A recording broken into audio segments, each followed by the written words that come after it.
Hello, hello, hello, and welcome to Burnoutology Live. It has been a couple of weeks since I've done any of these with you, probably for reasons that I'm going to discuss with my desk today. But welcome.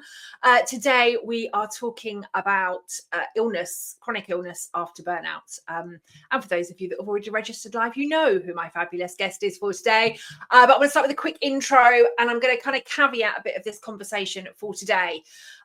We are live we should be live across YouTube and LinkedIn. We all know LinkedIn is wank at the moment, so we'll see what happens there. But for everything else, we're just going to go with it. So hello, good afternoon. It's Thursday. We do Burnoutology Live on Thursdays. My name is Kelly Swingler. I'm the Burnoutologist, TEDx speaker, author and founder of the Burnout Academy. And I'm now up to almost 700 leaders that I have coached through burnout. And in addition, over the last kind of 12 months, I have then trained 117 coaches from 14 different countries in the Burnout Academy, which I'm hugely, hugely proud of. But all these people, again, are like helping to raise the standard for burnout awareness and education. So before I welcome my fabulous guest to the screen today, I just want to do a little bit of caveat. We're talking about chronic illness after burnout. But actually, my guest and I, we're not medical professionals. And I get told this repeatedly in my DMs, right? You're not qualified to talk about this stuff. You're not a medical professional. I am qualified to talk about this stuff. But when it comes to specifics and some of the things that we may or may not cover today, right? I don't know where a conversation is going to go. But I'm really, really clear that whilst I have been training and researching and living and studying this for well over a decade, we're not medical professionals. So what we are going to be talking about today, and I think we both very, very much agree that the chronic conditions that we now live with were either underlying conditions that were exacerbated as a result of burnout, or burnout and the impact that burnout had on our nervous systems is what has created the chronic illnesses that we both live with. And some of this is what we're going to be talking about today. But we are not medically trained. We're not medical professionals. If we talk about anything that we do to live with our own conditions, so for example, one of my conditions, I have chosen not to medicate. That's my choice. So anything that we talk about today, anything that we cover is based on our own lived experience. We're not giving hints. We're not giving tips. We're not saying you need to do this or you need to go and do that. I'm really clear on that. So I just want to kind of set the scene of that as we go through today's conversation. So that's kind of the disclaimers out of the way, right? And the serious stuff out of the way. So if you are joining the chat live, please do say hi. Let us know that you are there. Pauline, I can see you. So hello. If anybody else is there watching us live, please do say hi, because otherwise it gets very, very lonely on screen. And I mean, we can talk about this forever, but please do let us know if you're there. Give us a hello. Let us know that you are there. And if you've got any questions as we go through today's chat, just like pop them in the chat as they come up. We'll answer them either as we go through or we'll answer them at the end. But I love these conversations to be as interactive as possible. Right? If you're giving up any of your time to get involved in this conversation, I genuinely want it to be as useful and as helpful for you as possible. So that's all the kind of boring intro. And I suppose if you like my little caveats and my disclaimers out of the way. So today, I am joined by the bright pink and rainbow fueled founder of People Sorted, the queen of the HR geeks, creator of the HR Find Your Awesome program, the one who's turning HR from beige to brilliant with all of the colour, all of the rainbows, all of the kindness.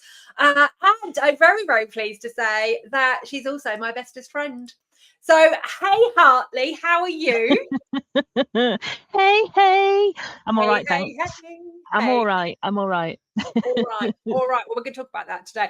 But I suppose also somewhat ironically, we should probably mention, we've had this chat, honestly, in our diaries for weeks. And again, I think probably along the theme of what we'll be talking about today, we did have to cancel quite a lot because chronic illness got the better of both of us and we just can't do it. We cancelled an event together in Newcastle, and then we were like, well, if we're not going to Newcastle, let's do this event because this will be really topical. And then none of us had it in us to be able to do it. And then the week we were going to do it, you'd been kicked off LinkedIn. And I was like, I'm not doing it. I'm not doing it. If LinkedIn don't want Michelle's face, then we're not doing it then either. So then we don't do it. Yeah. It's been a while. It really right? has. It really has. We are here, and it's always beautiful to see your face. Although we had 3 other spaces last week, didn't we, in London? Yes, that was very enjoyable. I feel like that our little London trip filled my cup for a good 4 or 5 days. I was buzzing for days after we hung out. It was lush. I'll meet you there tomorrow then as well, shall I? Yes. We'll go back. We'll do that.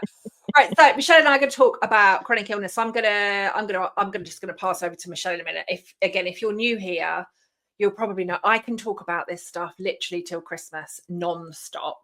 I do want to give Michelle some of the floor. So in a moment, I'm going to ask her just to give us a little bit of background about kind of burnout, really, and impact that it has on her body. We've got lots of lovely chats seeing. So we've got Pauline, who says, good to see us both. We've got Alex Stroud. Hello.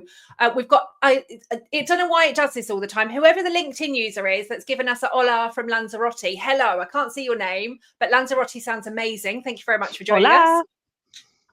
Ben says, looking forward to the chat.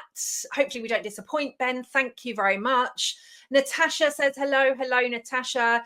And Jenny has given us a good day from down under, which we'll take. Yes, so, Jenny. Good day, Jenny. Thank you very much all for joining us. We've got Louise from Brighton. She says, lovely to see you in person last week, Michelle. So not you, those fingers. That was me, just me, not you. I just said last week, Michelle. Don't take any credit for me seeing people. I'll do the online stuff. This is how it's going to go, Pete. This is how it's going to go. Dance. Right, let's get going. So, Michelle, my lovely, lovely friend. So, we both hit really bad burnout. I live with 3 chronic conditions, 2 physical, 1 mental. You are also living with chronic conditions. As I said in the kind of intro, we both have the either this stuff was underlying in the first place, but actually our belief is that as a result of burnout, everything that happened to our nervous system, so brain, body, literally everything, this is what has either made these conditions worse or just kind of created them. So, I mean, if you don't want to share exact details, don't share exact details, but what did burnout do to you, and what are you now living with? Yeah, I think it's interesting, isn't it? I know we've spoken about this before. Burnout for me used to be my coping strategy, right? So when I was working, I would get to that very brink point when I was working. I'm still working now, by the way, just differently. When I was in corporate, she doesn't. She just sits in that office with her headset on all day. That's all she does. I just dick about on LinkedIn, and then get banned.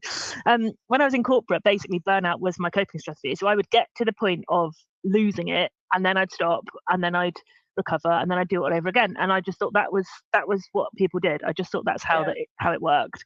And then it finally properly got me in 2020.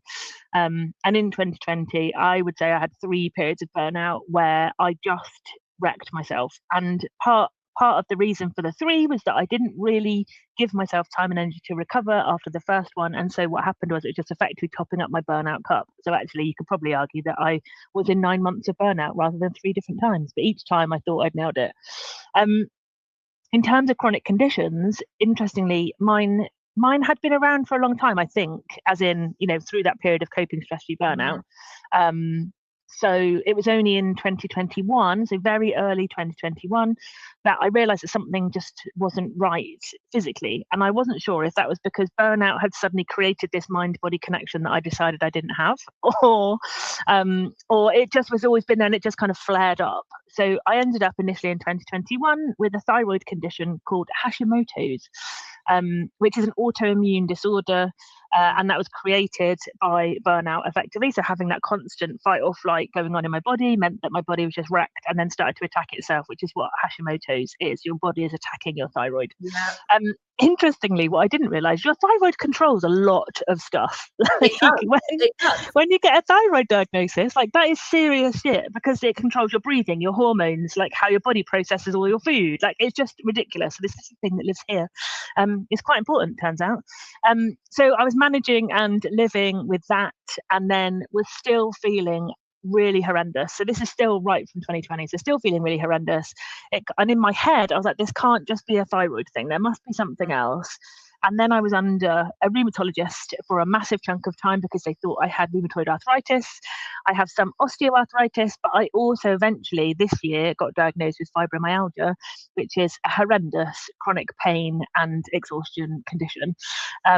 And like the thyroid one, it's not something that's curable. It's something that you can manage through a lot of different things. And I always feel like there were like little, I don't know if you had this, but like little health warning signs before I hit that burnout. So things like I was diagnosed with IBS in 2015.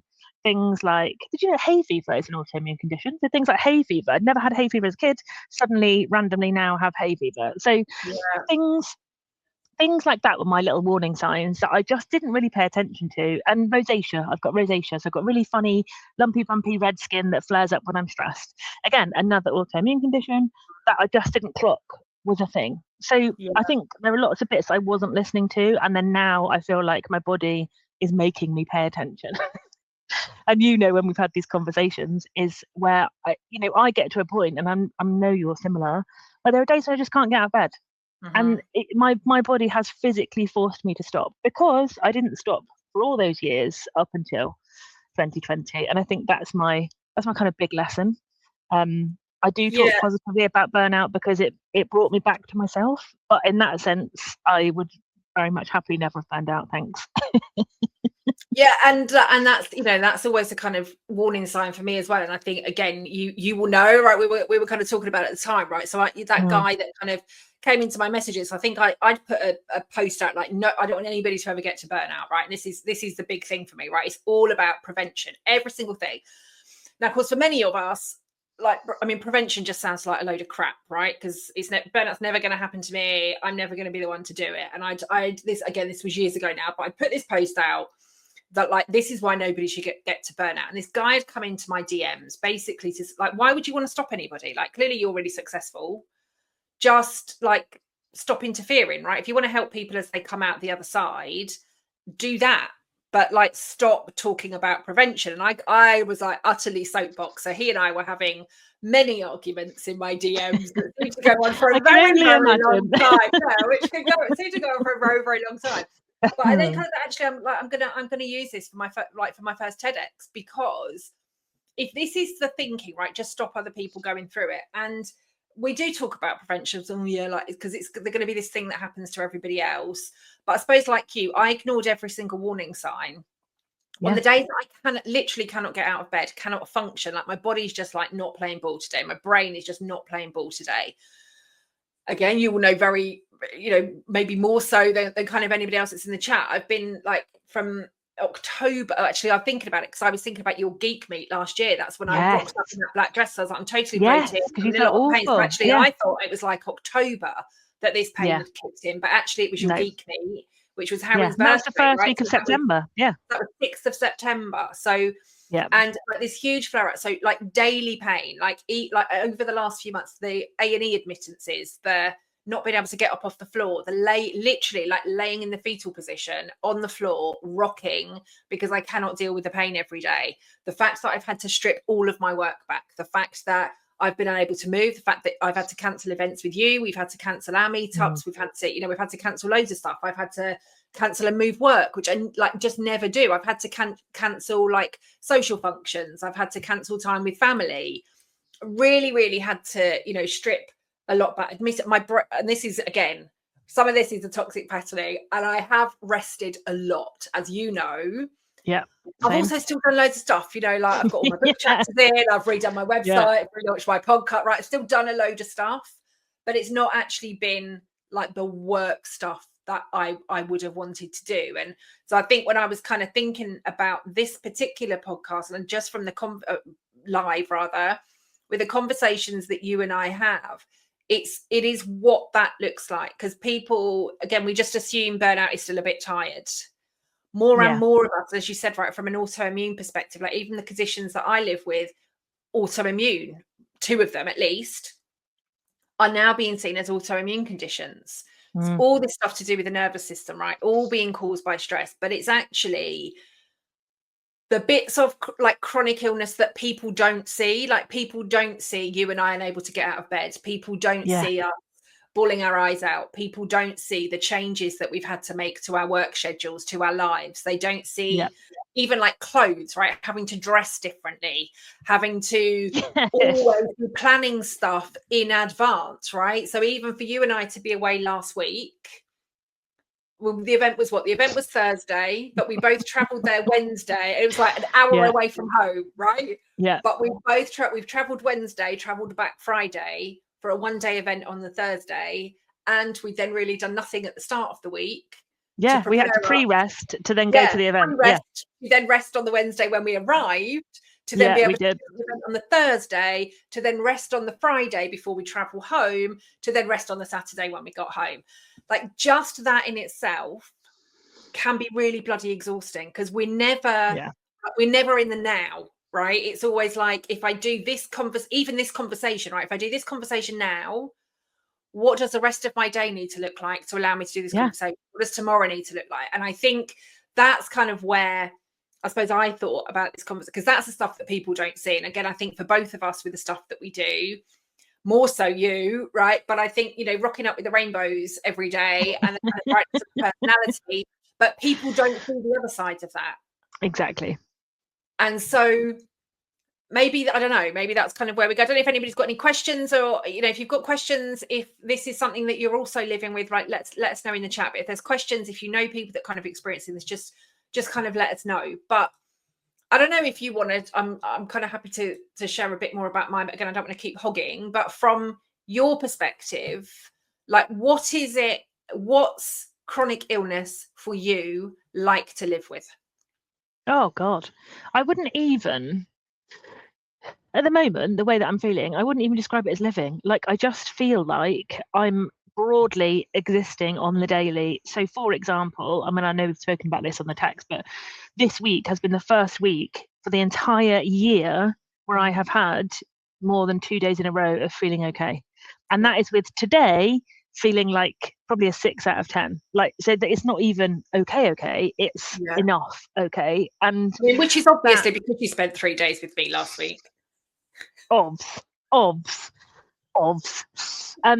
But that's, like you say, people don't see that. People don't realise that to attend an event, I'm having 2 days pre-rest, 2 days post-rest. That is a week out of my diary. But what they see is Shiny Michelle turning up at an event, face buns and cat ears, jobs are good. And like that's what people see. And I don't mind that. I don't particularly want like sympathy, but I think it's that's why we are such fierce burnout warriors, right? Because we don't want it to happen to other people. And it drives me absolutely bananas when I see people doing what I used to do, just push and push and push and push, drop, push and push and push and push, drop. And I hate it because I just don't want this to happen to anybody else. You know, 5 years ago, I was somebody that didn't even take paracetamol because I just hated taking medication. Nowadays, I've got a bloody a rainbow Dosset box. I've got a Dosset box of all my medication that I have to take every day across two different sets that have to happen every day. Like, and I just think, I don't want this for other people when it's something that can be prevented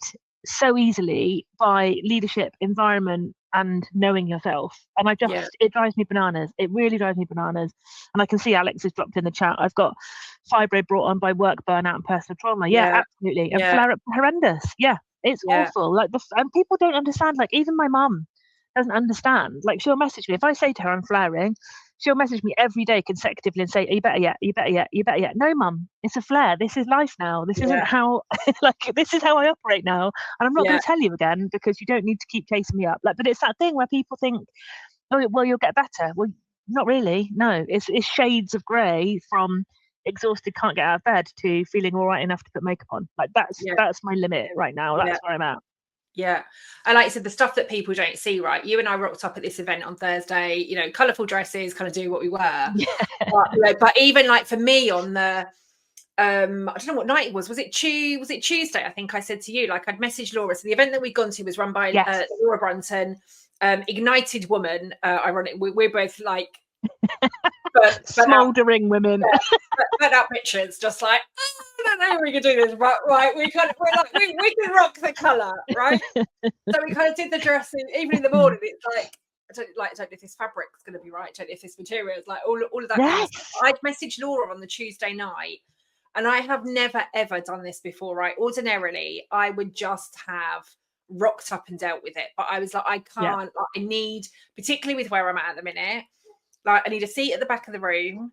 I need to be like near the loos in case I need to go. I need to be like not sat in the middle of a row in case I need to move or I need to fidget, and then I'm Yeah. going to be too worried about the person next to me.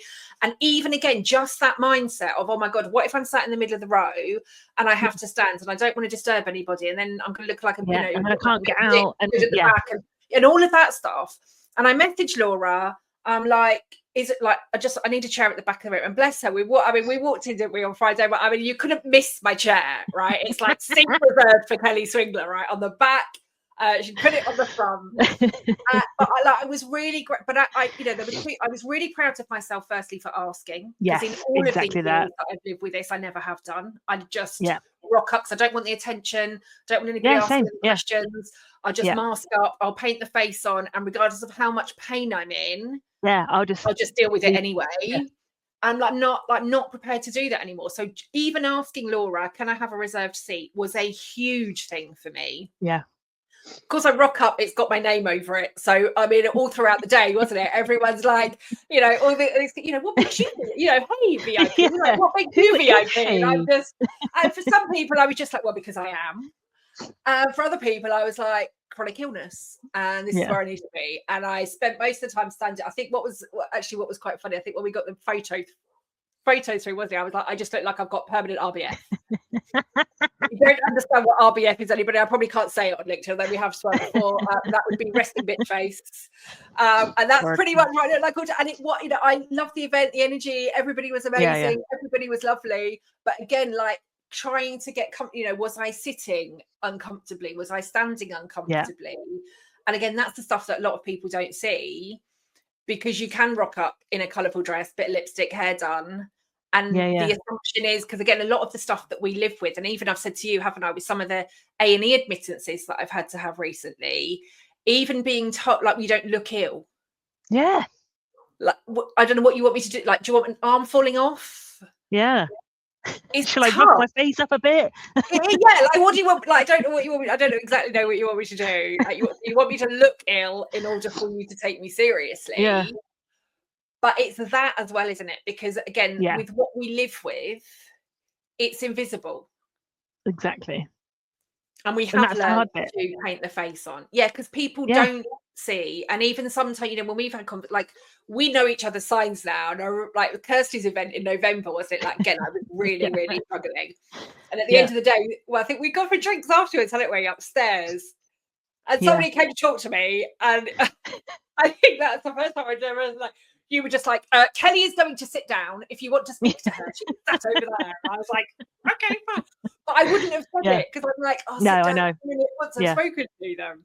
And you have to, like, you show up a lot. And I know, some of it I know the signs, some of it I know we talk every day about it anyway. Yeah. But you still turn up for a lot of stuff on days that, again, a lot of people just wouldn't be able to get out of bed. Yeah, exactly that. What's the payoff on that for you? You mean positive or negative? Either. What's the payoff? So, there's something about, so this, we've hung out a lot, we're mates. So I do get a lot of joy from talking to like my people. So if I'm around a load of HR people, it brings me massive joy. That's me also. So that brings me a lot of joy. So I find it really hard to turn up to stuff and not be 100% Michelle. I also find it really hard to show up to stuff and think, oh, I'm going to sit down. I went to the big festoon earlier on in the year, and I told the group that I was with that I've newly diagnosed with fibro and I might need to sit down or step out or do something depending on how I feel. And my rheumatologist had said, I need to get a stick. If you're going to stand for a chunk of time, you need to get a stick. And I still haven't got a stick, because there's that internal, like, oh, I don't want that because people will ask me about it, or people will make judgments, or I'll look stupid, or I'll feel bad. And so I've never done it. But the reality is I'm breaking myself doing things like that just to have yes, a cup filled day, like it is enjoyable, but it's hard work. It's physically hard work. And of course, because we're so used to masking, it's easy to put the face on. And then as soon as you get in the car or a cab or the tube, you can just kind of go, oh God, I feel so sore. And you get to that place where you're in a lot of pain. So I think that, and that's the danger, right? Because you end up back in that burnout space where you've put the face on and you just ignore all the signs because you put your face on. And so, like you, I'm trying to get to a place where I'm telling people about it. I'm trying to get Yeah. to a place where I'm asking for help, or this pre-resting lark is very helpful, but God, it takes a lot of time. Making sure that I get the right transport that works for me. All of those things. And I think to come back to your point at the beginning, I've massively changed up how I work. Like I used to do a lot of days out delivering team building days and insights days and stuff, and I've just cut all of that. And it doesn't mean that I won't do it again because I love it, but I've had to really, really rein that back in from where I was even this time last year. So I think it's that, and I know we've spoken about this too, it's that constant learning that's exhausting, like that constant, here's another limit I didn't know about, or here's another thing that I can't do. And I think some of that learning as well, because even that's constant, isn't it? Because even like on the days that we think we've smashed it, or the weeks that we think we've smashed it, like you're like, we were messaging like this morning or yesterday, weren't we? You're like, I've had 2 brilliant days this week, and I'm like, that's amazing, like brilliant. But it's not even like you can say, okay, so what did you do to allow you to have 2 really good days this week, right? How can you replicate that for next week? What could you do to have 3 really good days next week, right? There's not even that's happening, because again, there's hormonal changes, there's weather changes, there's seasonal changes, there's daylight hour changes, there's heat changes, even all of that sort of stuff becomes a real bloody nightmare. Because like on the weeks where you think I've smashed this, right, I've had a really brilliant week this week, and the next week you're like, no, can't move, can't get out of bed, can't do anything. Yeah. But you're like, it's the same week, and I don't like eating the same thing. And you go through everything, right? What have I eaten? What have I drank? Who have I spent time with? How many hours have I done this for? How many hours of sleep have I got? I'm tracking my sleep. I'm tracking my food. I'm tracking this. I'm tracking this. I'm tracking this. But there's just no bloody reason for it. Yes, exactly. And then the clocks will change, or the weather will change, or the season will change, or you have one late night where you're maybe like 25 minutes out of bed, like late out of bed, and you're like, what? Like, I'll be paying for this tomorrow.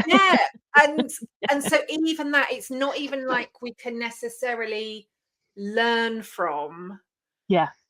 We'll just do this week what you've done next week, Michelle, and you'll have another 2 brilliant days. Like, it just doesn't happen. Jobbed.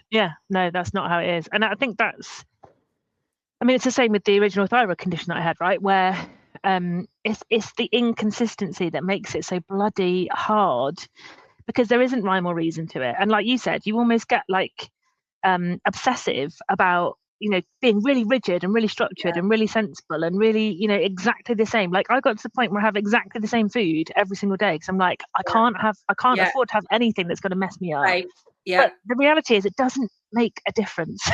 It just doesn't. And there are too many variables to measure, and there are too many things to be worrying about. Like, you just have to live every day as you arrive at it. Like, and that's hard. That is hard. As somebody who's like an organized, go-getting, ambitious human, that is hard, really hard. Where if I'm having a shit day, I have to cut stuff and I have to rest. And in between sessions, I have to make sure I've got buffer time. In that buffer time, I might nap. Like, that's just how it goes. It's just, it's horrendous. It's horrendous. And that is one thing that you do brilliantly that I can't. You are a napper. I'm just like, I need to be in bed by 6 o'clock tonight because I just can't do it anymore. So there is that. Can we maybe, because I think the masking is a really interesting point, right? So I think pre-burnout for both of us, whether it was illness related or whether it was burnout related, we both got really amazing at masking anyway, right? It's like my superpower. You've got more than that as a superpower. But we are both superpower maskers. But also, I think sometimes if we there's never, like you said, you've had 2 better days this week, right? But they're not normal days. No. And so even from that perspective, like, we will, and you and I both talk a lot again, right? Show up as your best self. You talk a lot about, authenticity, like being your best, like awesome self, being 1% more you every day, all of that sort of stuff. And at the same time, because we'll both talk about, like, masking takes a lot of energy anyway. And also, if you're masking, you're not showing up as your true self. Word. Yeah. And yet, if we did not have days where we did not mask, like, we'd never leave the house. We'd never leave the house. We'd never get anything done. Doing Yeah. work. We wouldn't be showing up on stuff like this. We wouldn't be doing podcast interviews. We wouldn't be doing webinars. We wouldn't be doing anything. Because actually, and I had this the other week, Pauline, and I know he's with us. Pauline joined me for the 2-day Burnout Academy. I did the 5-day train the trainer a couple of weeks ago. And I had been, like, I'd taken a month off, literally a month, to prepare myself to do it, because there were so many reasons that I wanted to deliver it, right? It's a milestone in terms of, like, the next time I go to see the consultant, hopefully get this operation date. But I wanted to be like a brilliant human that week, right? I wanted to be normal. I wanted to feel like I was doing my best work again. I wanted to do the work that mattered. I wanted to do the work that was important. I literally had to take every single day in 90-minute chunks. That's how I got through every single day. It was in 90-minute chunks. Now, it did energize me. I felt amazing. I felt fantastic. I did it. Feedback has been absolutely awesome. Training was fabulous. All of that kind of stuff. And yet at the same time, there was still an element of masking in order to get me through that week. Because if I hadn't done, it's like, if I hadn't turned it on, there's no way I would have got through that full week. And I know we both occasionally have to do that, which I know, again, for the values driven humans that we are, right? Sometimes that feels icky, because we can't be like, unmask and be your best self, and then we're like, got the mask on, sat in our pants. Again, sometimes it is, because if we didn't do that, and it is a coping mechanism and it is a safety mechanism, but it is also, I need to live today, right? I need to do this thing that's going to light me up today. So how do you, I know what I do in terms of that, but I suppose, how do you kind of reconcile? How do you cope with the masking? What does masking give you, and what does it take away? Yeah, I think it's a real hard one for me, because, like you say, there's that constant kind of battle between masking up enough to be able to function and being your authentic self, right? So for me, this is still really live and still really fresh. What I have done lately is started to tell, I mean, I've told it on this live now, so anyone on this live now knows, but I've started to tell trusted humans about the fibro diagnosis, so that I've got people who will look out for me, and they will say, you need to sit down now, or should we go and sit over here? You're kind of doing that kind of stuff. And I think the masking is almost like necessary to be able to function and run a business, right? We have to be able to show up in whatever state we're in, whatever position we're in, for stuff that's like paying client work. But that doesn't necessarily have to be a negative thing, because, like you say, you finish that piece of work and you're like, oh my God, I feel brilliant. That went really well. I did a 2-hour training session yesterday and that went really well. But, there's still that kind of need to be like, right, come on then. I actually call it tits and teeth. So come on then, tits and teeth. And then you're ready to go. But it is hard. So masking, it gives me that almost like ability to push that little bit more and show up, but it takes away that level of authenticity. But, I do try and tell people about it. Like, I ran an awesome session the other day and was like, you know what, I'm just a bit foggy today. I've just got the brain fog. And I couldn't get my rhythm in the session. I couldn't get the words out. I kept getting the words wrong. But they were really lovely. They were super accommodating. They were like, it was a brilliant session. Don't know what you're talking about. But some of that like vulnerability that you can just let in for yourself, that just means there's a tiny little bit less mask that you need to apply, means that then you can kind of come to it a bit better. And like you said, living your day in 90-minute compartments can be enough sometimes. And the same with me. If it's an hour session, I'll deliver for the hour and then I'll rest for 2 or whatever. But, it's trying to balance, isn't it? That piece of showing up versus being well. And it's a really, really hard balance. Yeah, totally. And I think also there is the breakdown, there is doing that, but it's the recharge. It's the charging up. Yes. Versus the like downtime. Like I remember it was again a couple of years ago, wasn't it? We both spoke at Big Meet, and I said to you beforehand, like I need 2 days, at least 2 days after this. Because, but again, like I'm used to doing that. If I'm speaking on a big stage in terms of a big event, I know I need 2 days afterwards. Yeah. And very often the first day is I'm dealing with all of the messages and all of the feedback, great talk, or I get pages and pages and pages of messages like, this is also my story. This is also what I'm living with burnout. This is what I do with all of this. So kind of the day after is I'm kind of coming down because I've had to charge myself up to get there. I'm coming down, and then I want to be present and responding to these messages for people, but I will crash 2 days after. I'm just like can't function, can't move, body is just like total shutdown, can't do anything. This is just kind of where I need to take it. And again, I think having that awareness, although sometimes I'm buggered because I think I've booked 2 days out, I don't quite crash, and then day 3 I'm like, I've got this workshop to do, and I'm like, oh my God. I do that, but that's the whole planning thing, isn't it? Like you can't, it's inconsistent. You cannot plan for it as much as you try and have like restful days or pre-rest. Like I find that sometimes I'm a bit of like a slow processor. So for example, with last year's Geek Together, I was like, I am going to crash. And it took me 2 weeks before I had that final come down. Do you remember me saying to you? And it just wrecked me. But so there's slow processing, and then the come down, and then the physical stuff that I think it's just, there's no planning for it, because some days it might be 4 days, other days it might be nothing to a few hours to whatever. And I remember us both being like, this is a miracle. Like, look at you haven't crashed. Like, how amazing is this? Right. We were literally celebrating it, weren't we? I was checking in with you every day. Like, today, no, feel really good. Doing this stuff. Yes, I'm on the sofa, but this is really lovely. And this is really lovely. And we're like, okay, brilliant. And then, you're like, I can't move. Like, it was literally, wasn't it? A couple of weeks later, it's like, no, it's got me. Yeah, it's hit me. I'm done. Damn it. So maybe that was a cure, right? Organise more events. Yeah, just constantly be at events. Constantly be at events. So that's the kind of thing. But I also think, and I think this is part of burnout, right? And again, we could see some comments. We'll come to some of these comments in a moment. But again, I think for lots of us, right, there's a huge difference between burnout, tiredness, and exhaustion. Yes. Right. Yes. Huge differences. And again, everything that I'm doing in terms of the awareness and education is about even just highlighting those differences. Right. We can feel exhausted. We can feel run down. We can feel tired. That does not mean it's burnout. Yeah. And some people can experience burnout and never live with any of these conditions. And some people can be living in this habitual burnout cycle and never end up with any of these conditions. And some people can be living in the habitual burnout cycle thinking they're never going to live with any of these conditions and end up like you and I a few years later. Which again is why, why we need these sorts of conversations. But I know, and I'll be interested on this one for you. I know I need the downtime now. I know I need to plan it. I know I need to take it. I know I need all of that kind of stuff.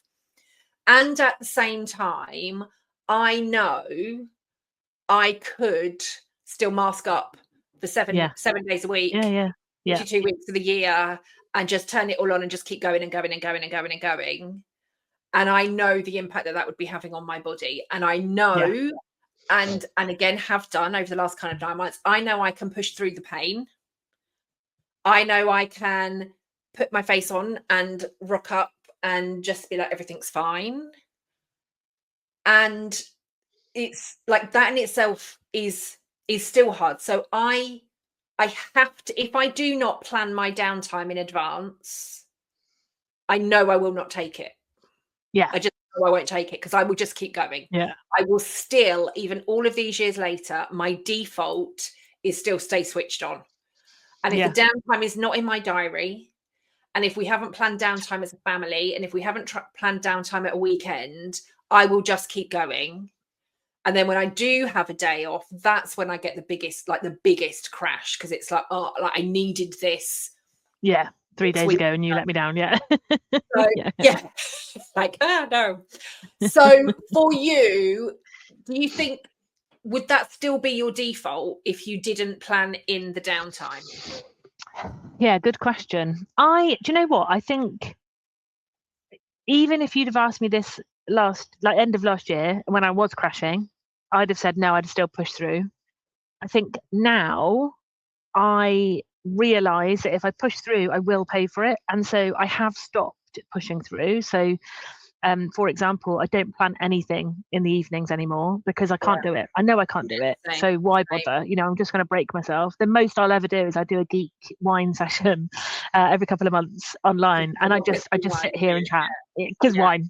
And then, like, and at weekends now we have more empty weekends than we have full ones because I know I can't do it, and that's it. You know, and I think the way that I have become now is much more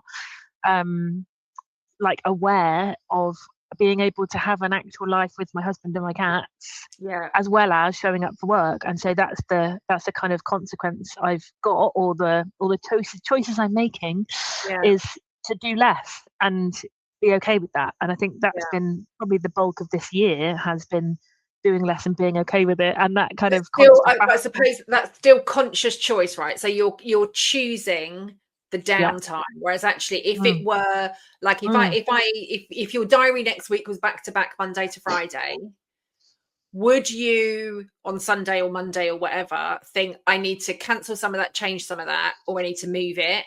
Or would you think, well, it's 1 week, I've got to push through till Friday? Yeah, exactly that. So yeah, I think if I had a diary that ended up like that, I would push through. And that is the challenge, because once it's booked in my diary, then it's immovable. Like that's something I can't shift, and that's the challenge. Although I have got better, like this last probably couple of months, I've got better at saying, do you know what, we need to move this. Can we move it over here, or can we, you know, swap it for next week or whatever? Which I have got better at, I will say. But yeah, you're right. If there's if it happens to be, you know, some awful diary mistake has happened and I've got a full week, 5 days a week, then I would push through it, but it would break me. It would massively break me. I mean, I think we spoke about this, but I think in reality, I'm doing maybe 2.5 days a week at the moment because I just can't do any more. And that internal battle with myself is horrendous for that. You know, my constant like yardstick is, well, 5 days a week. It's got to be 5 days a week. And of course, I'm constantly failing that because I'm not capable of doing that right now. But actually, I'd rather show up properly for 2.5 days than spread myself so thin and not be able to show up properly on 5 of them. So it's a mindset thing, isn't it? It's a really hard mindset to get into when you have to really pay attention to what you actually can do. Yeah, and acceptance, isn't it? Because again, like, we're both still very ambitious, very driven. We both want to make changes. We both want to be making an impact. We both want to be doing great work. We, you know, that's what drives us both. And yet when it's like body's not working, brain's not working, like cannot even respond to an email. Yarp. And yet there is still part of your brain that and then that's where some of the shame and guilt can come from, right? Because that's where the inner voice is like, well, you know, what do you think you did? Like, you know, 10 years ago you'd have been doing this, and 10 years ago you'd been doing, and it's like, right, today I can't even compose an email. And I have had I've had days, I know you have as well, I've literally been sat in front of the laptop like, I just need to reply to the emails. And 3 years later, I'm still 3 hours later. It probably is 3 years. There's probably some of my emails. I'm very good at this now. He does all of that for me. But again, I think it's also for me, I don't know if it's the same for you. For me, it's understanding like the tasks and activities that also give me energy. So I've kind of just joked about the emails there. Admin does not give me anything. This type of conversation, you know, I said to you before we came live, right, I've done some YouTube videos this morning. I've done a couple of these this week. These sorts of conversations, right, talking, training, delivering, whether I'm on stages, whether I'm on lives, whether I'm on podcast interviews, webinars, this kind of stuff energizes me and really kind of lifts me up. But if you say to me, you've got 50 emails that you need to respond to, I'm honest, I'm going to be like that in front of my laptop, like, because it also not only it takes a different energy for me to do that. It's a different energy that I need to find, firstly, to respond to them, but also then to be able to kind of process and actually, have I written that right? Like all of that kind of stuff. Like I said, I have amazing admin to help me with all of that brilliance. Because otherwise it wouldn't get done. So do you think you're the same in terms of tasks that like you could just do regardless, right? Even if you were rock bottom, that's a thing that you could show up and do that day if you wanted to. Not that you necessarily had to, but that's a thing you could rock up and do that day. Whereas if I'm like, Michelle, let's get your invoices done today, you're like, no. Yeah. And I think part of that is like knowing when you're in flow, isn't it? Like that flow state where actually this is working, this is really good, I'm smashing it out. And so I think there's definitely that kind of stuff where you can kind of almost balance it's like the product mix of your day, isn't it? The product mix of your day is kind of balanced and working in the right way. But yeah, the admin energy sucks. And I see Amy's just put it in the chat as well. The admin energy is awful. It's horrible. Get an assistant, Amy. Yeah, do it. Outsource, delegate, let it all go. All of the crap, let it go. Let it go. Which is why, because I didn't even say, because my lovely team don't have access to my StreamYard. Because if anybody, so we are going through, this is streaming via StreamYard to get us onto, you can't do lives directly on LinkedIn anyway, because it's such a brilliant platform. So you need a third-party platform to stream in order to go onto LinkedIn. So we're using this thing, but there's no point anybody else having the access, because you don't get a password, right? It emails you the code for you to put the code directly into the system. So this is the one system, just one, that I have total control over. I promised Michelle at 6 o'clock this morning that I was going to send her the code for this session.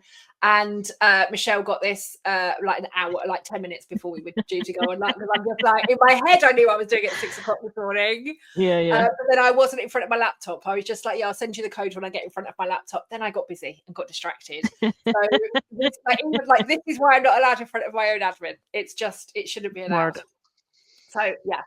Right, Hartley, anything you want to, well, should we see if we've got any questions? If you've got questions, peeps, that you want to ask, let us know some questions. We'll do these. And then Michelle, I'll come to you just before we finish, like final thoughts for burnout, any of that sort of stuff. Let's see what people have got. So if you've got any questions that you want to ask about anything, pop it in the chat for us. Where did we go? Let's have a look from the last one that we asked. Got up to Alex Stroud and Fibro, I think. Yes. Let's have a look. So so Alex, yes. So have fibro brought on by work personal trauma, yes. I mean, flare ups are hot. I mean, I don't have fibro. I live my mum has, my best friend does. I see it. We experience a lot of similarities, don't we, in terms of what our body goes through. I get pain in very, very different places. So I don't get it in the joints necessarily like you do, but the exhaustion of it, the brain fog, all of that kind of stuff. Yeah, all goes managing alongside different things in different ways, aren't we?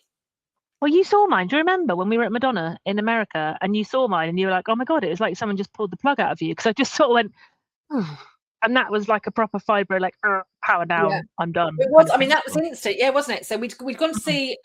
So again, for those of you, if you don't know, we are 2 of the Texas 4. So 4 of us. I'm going to keep saying that because apparently some people don't know who the Texas 4 are. Which I just so Texas 4 are the 2 of us, Sam Eaton and Kirsty Baggs Morgan, and we'd gone to Work Human in Austin, Texas. We found out that same weekend, Madonna was. I've always wanted to see Madonna live. I've never ever been able to get tickets, and there were tickets available to see Madonna. So we'd gone out to see Madonna. We all knew we were going to be knackered anyway. We'd had this long flight, but we were all really, really excited for it. Yeah, and we're kind of dancing. We're all given like we're not going to stay until the end because she was on till like stupid o'clock. Oh, ridiculous! Giving ourselves a cut-off point anyway. Kirsty and I were. Kirsty Baggs Morgan was dancing. She was. Actual fact. Kirsty Baggs, probably because nobody told her to. She was just doing it. Yes. So me and Kirsty kind of dancing. Then there was Sam, and I literally just sort of turned around and I was like, I said to Kurt, like, we're gonna have to go. She's like, what? I was like, we just need to type. And it was oddly, you were exactly right. It was like someone had just pulled the plug out, and Michelle was just sat at Madonna like that. And I was like, we've got to get, like, we don't have to get her home. Like, we just have to get her home. And Kirsty's like, she could do another hour. I'm like, no, she's done. Like, she's like, oven's done, like, you know, electricity's gone, we just need to get her home. And again, and that again, but I suppose again, if I had not spotted that and we didn't know each other well enough to be able to do that, the knock-on impact, if we'd stayed another hour until the time that we were going to leave, that could have had a huge impact on you for the entire week, right? It was a big week. Yeah. And that could have had a huge impact on you from there, couldn't it? Yeah, definitely. Right. Pauline says, listening to you both heightens the severity of burnout. I thought I was falling apart, and since starting this journey with you, Kelly, I now get it. Thank you for sharing stories. It helps to figure out working days. Right, exactly that, right? We just need, and sometimes it is a day by day, isn't it? Natasha says she works with mums with maternal burnout due to the lack of connection, support, and care. How can anyone rest and recover when there's no space for healing or rest? The village is non-existent. Natasha, that's a really difficult one as well. I mean, I wouldn't have said it was maternal. I wouldn't have said it was maternal, but I had really, really bad postnatal depression after my twins. And it was hugely lonely, and again, kind of multiple births help other, I did have family support network, but that was huge. Again, you've got to find your people, right? Whether it's online connection, whether it is anything, you do need that community. You need that group of people to be able to say, like, I'm broken today, like, please help me. And to be able to take that through. But yeah, I mean, I'm not just gonna say for young ones, because I think for burnout is hard for all of us at any stage of life, whether it's impacting us mentally, emotionally, physically, all three, whether it's impacting our work, our relationships, our life, our bodies, our mental capacity, whether it's causing us chronic illness. Like, burnout is hard for all of us. And I don't think we can say it's kind of, I can't say it's any worse for me than it is for Michelle because I've got kids, right? Or, well, we live in different places, so it must have been easier for me than it was for, like, there is no comparison with it. Burnout is burnout. It's horrific, whoever it impacts. But I think, we do need that community, right? Absolutely. And I think that's part of the thing that I love about us. Even as an example, last Thursday when we were at Lauren's event, we constantly had an eye out for each other. Like, you'd had enough and you were like, I'm not queuing up for lunch. I haven't got time. I don't want to do it. It's too much faff. So I then went and got you lunch. We were keeping an eye on each other constantly. Like, even when you were doing your 5-day of the other week, I was constantly checking in on you, like, how are you today? How are you doing? What's happening? Like that is really powerful. And I think, I've certainly said this before, but for me, the cure for burnout is connection, right? So find your people, connect back to yourself, connect back to your family, connect back to where you live. Like, all of that really brought me back. So yeah, it's an interesting one, that connection space, isn't it? Yeah, huge. Jenny says burnout's absolutely real. It doesn't wait for permission. It certainly does not. Yes. It will, like, if it's coming to get you, it's coming to get you. It's literally not waiting for you to slow down. It will force that shut, definitely.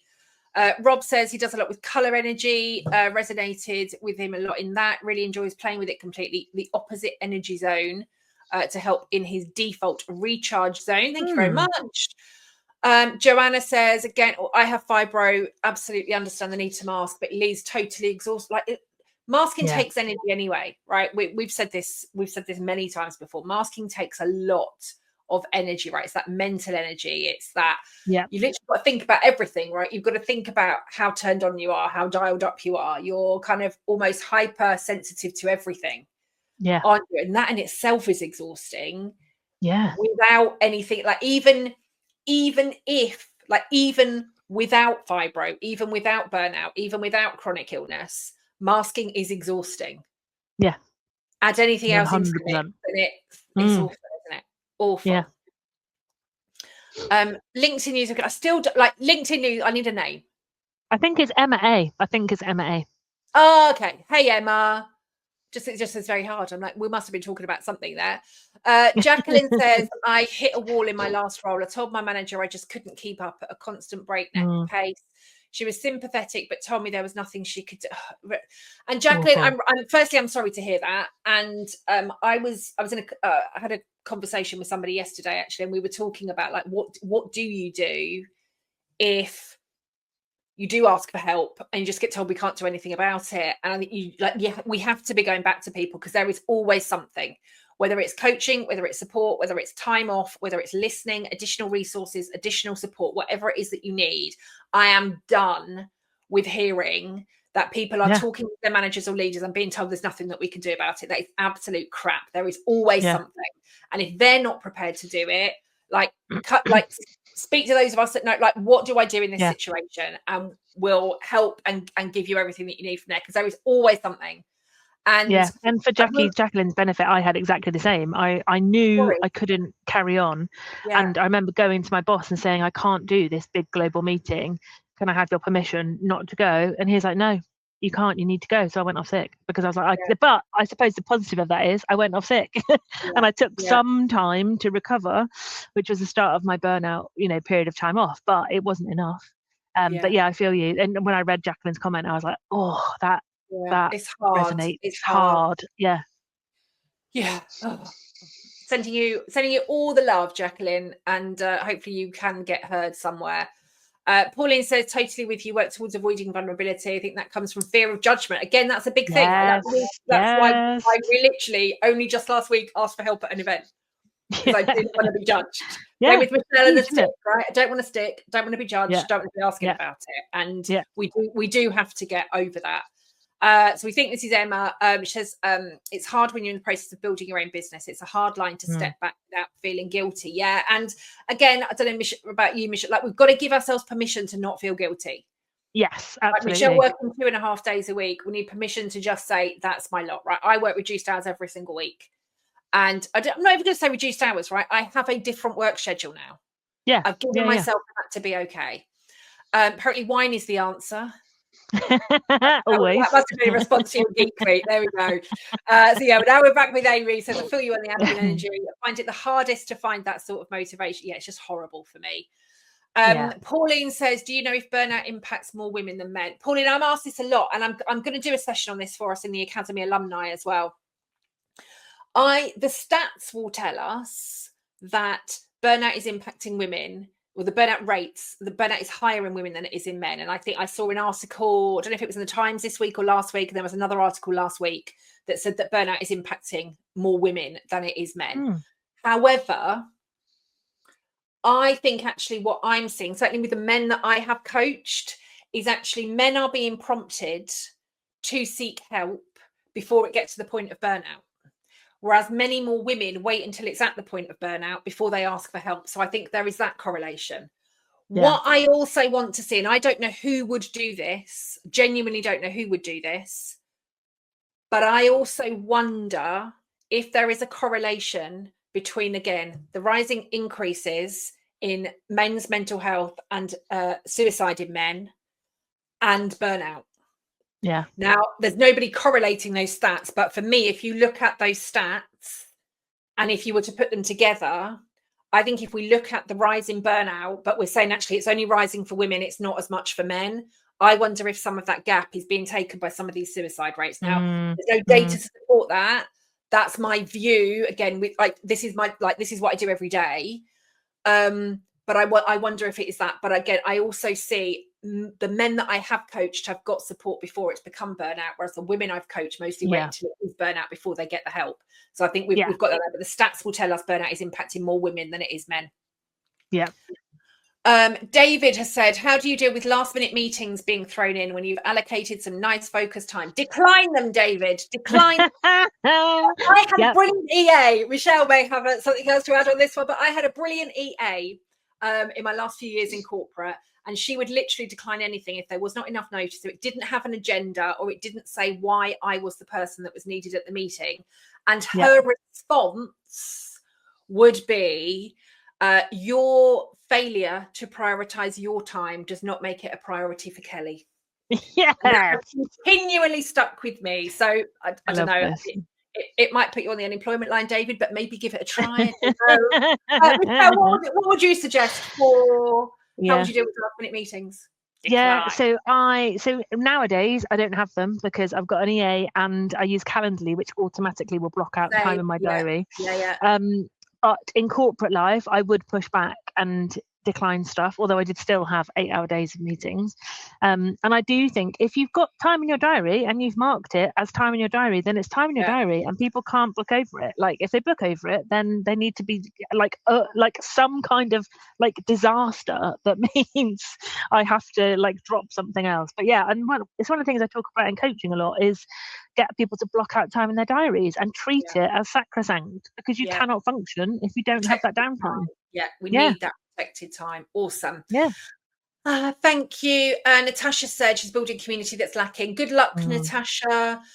Amy said key is definitely connection, but it's so hard when your default is to protect yourself from close relationships because you feel bad from not always having the energy or capacity. Amy, getting we get that, and I think that's That's why Michelle and I have the relationship that we have, right? Because I think we've both come into it, but we have, haven't we? I think we've both had friendships, relationships, work relationships, all of that stuff where we've given a lot more than we have received, firstly, anyway, which is no good for our energy levels. We have been in kind of relationships where we have had to protect, because if we do show up as our true self, we won't get it anyway. So there's all of that kind of stuff that's happening. Whereas actually, I think from day one with you and I, it has literally been like, this is who I am. Take it or leave it. That was and even before we went to Texas, right? And I remember like putting in the chat, but then we were all able to say, because I was like, right, this is what I'm going to need. If we're away in Texas for a week with each other, this is what I'm going to need. And if you see me go off on my own, this is why. But I'm going to need this every single day for myself. And then we were all able to say, this is what I need every day for myself. And we all ensured that every single one of us got what we needed for that entire trip. So awesome. And we do the same when we hang out, don't we? We're exactly the same. And we'll do the same when we're away for Kirsty's event this month. Oh my God, I can say next month. This month. It is. We'll do the same. 2 weeks today. 2 weeks today. Whoop, whoop. Yeah, exciting. We're going to be the Floating Five, though. Although Toby says that's not a great name, but we'll see. We'll see how we go with that one. Toby Schmoby. Yeah. Rob says that's interesting. It's often said that men are less likely to seek or ask for help. Again, on that one, Rob, I mean, a lot of the men that I've worked with will all tell me they've been prompted by other people in their life, mostly women. So either women CEOs, women directors, women managers, wives, girlfriends, partners, whoever, that have said, you need to go speak to Kelly. They've come to speak to me. We've done what is needed. But again, the flip side of that is lots of women have been told, you need to go speak to Kelly and this is what she's going to help you with. And we just carry on regardless for years. I had one client that came to work with me last year. She'd literally been following me on socials for 8 years. And one woman actually who's first saw me speak in 2014 and only started to work with me 2 years ago. Literally started to work with me 2 years ago. So like sometimes it's taking over a decade for people to come and ask for the help. Natasha says, agree, men seek help when they notice a decline. Yes, women continue ignoring the signs. Absolutely. And Natasha said, thanks for a brilliant live. You're very welcome. Thank you. We're going to be there. We've been chatting for an hour. Michelle and I could literally talk until Christmas. We're going to stop there. So it's been an hour and Michelle's got other stuff to do. And we're going to stick, well, I'm going to say we stick to time. We're already over. Michelle, what do you want to leave people with? And then we'll end.